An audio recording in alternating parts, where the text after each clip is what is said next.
Well, we've had a bit of information from our colleagues at BBC Sport about why Diogo Jota and his brother were driving. Jota apparently had undergone minor surgery recently, so doctors had advised him against flying. Now, as a result, he was planning to return to Liverpool for pre-season training due to start on Monday by ferry.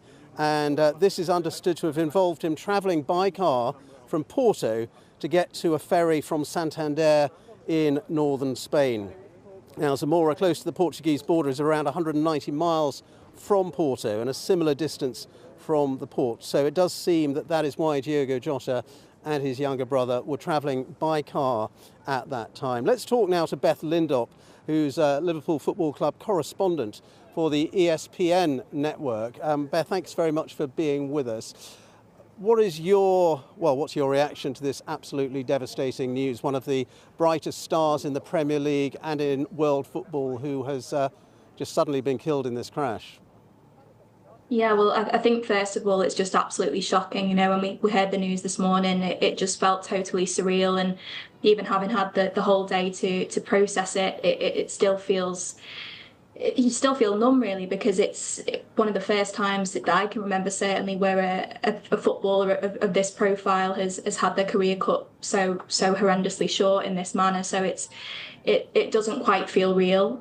From a Liverpool perspective, it's just absolutely devastating, and we've seen from the tributes pouring in from players, former teammates, current teammates, his former manager, obviously Jurgen Klopp, just how loved he was, not just as a player and as a person. So I think that's a loss that will be felt for a very long time.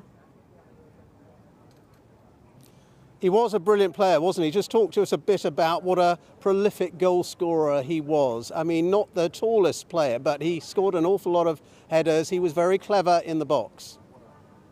He was, yeah, and it's a testament to how talented he was that he came to the club at a time when Liverpool, they'd just won the Premier League title. The season before that, they'd won the Champions League, and they had arguably the best front three in Europe at that time. So he came in and managed to make himself a part of that attack and didn't look out of place at all. And there was some derision, really, in some quarters when he first signed because of the transfer fee, but he immediately made a mockery of that, scored some really important goals. He had a knack for scoring on the big occasion as well.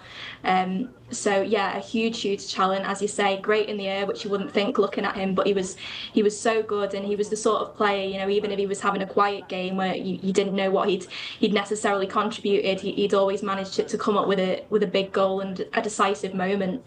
So a really gifted athlete at the very top of his game.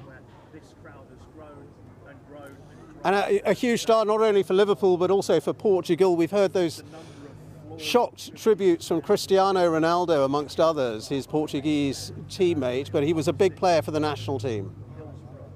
He was, yeah, and again, coming through it at a time where Cristiano Ronaldo, as you mentioned, was the ultimate star of that team, and so many other talented players in that Portuguese setup, but he was a key part of that team as well, which speaks volumes about his talent.